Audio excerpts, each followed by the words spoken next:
Je pense que les projets de reforestation, il va falloir que les méthodes évoluent un petit peu. On avait beaucoup, notamment dans cette région, des coupes rases très importantes de 5, 6, 10 hectares. On voit qu'avec le réchauffement climatique, avec les 2 années qu'on a eues précédemment avec moins de pluie, il est de plus en plus compliqué d'aller replanter sur des parcelles nues. Donc il faudra sans doute faire des coupes un peu plus sélectives, moins importantes en termes d'hectares, et pouvoir replanter au fur et à mesure les parcelles et éviter des plantations qui se font 10 ou 15 hectares qui auront de plus en plus de mal à reprendre. Donc il faut faire évoluer la sylviculture, là c'est une certitude.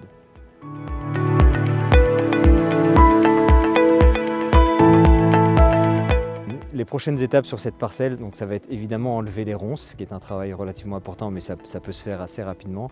Ensuite, on va travailler la terre pour pouvoir faire des plantations de chênes rouges. Donc là, il faudra qu'on fasse des trous un peu plus importants et aussi travailler la terre pour pouvoir faire du résineux.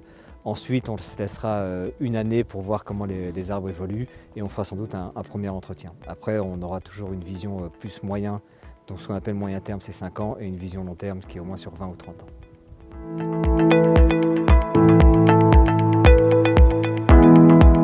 Les entreprises locales s'impliquent dans le projet avec le projet de plantation. Il y a quand même un travail qui nécessite beaucoup d'heures de main-d'œuvre. Et ensuite, dans tout ce qui est l'entretien, donc de nouveau ce que je disais tout à l'heure, c'est qu'on est au moins sur 3 entretiens dans les 5 ans qui viennent. Et donc là, les entreprises locales s'impliqueront pour faire ces entretiens et plus tard ces dégagements dans la forêt. L'impact social et économique est assez évident, il est très important pour nous. Donc systématiquement, lorsqu'on fait les entretiens, et on a vu qu'il y aura beaucoup d'entretiens sur cette parcelle, on fait appel à des entreprises locales. Donc soit on fait appel à une coopérative agricole, soit on fait appel à des indépendants. Et donc ces indépendants travaillent pour nous, et donc ça produit de l'emploi local, ce qui est extrêmement important dans une région, le sud du Beaujolais est assez sinistré. Donc on travaille beaucoup là-dessus, c'est très important pour nous. Vous voyez dans la parcelle derrière moi, ce sont des développements de ronces qui sont très très forts. On a 1,50 m de ronces dans cette parcelle. Donc il va falloir qu'on l'entretienne extrêmement régulièrement. Donc on va passer très régulièrement sur ces entretiens et il va falloir qu'on les enlève au moins tous les ans, sachant que si on est sur des années pluvieuses, les ronces vont se développer encore plus rapidement et de manière encore plus haute. Donc le problème de la ronce, c'est que ça étouffe les têtes d'arbres. Donc il faut entretenir de manière très très régulière. Ça va être un des défis de cette parcelle.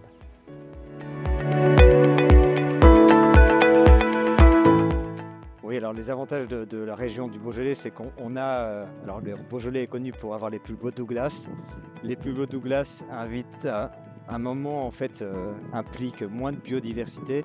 Donc ce que l'on voulait faire avec Silver, c'était augmenter cette biodiversité.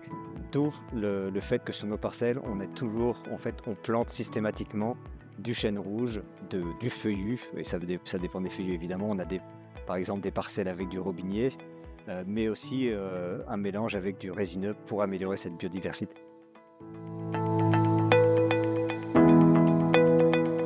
Alors on a spécifiquement pour l'année 2025 deux parcelles que l'on veut rénover. Une première qui est du taillis, où on a quasiment plus rien dessus avec du genêt.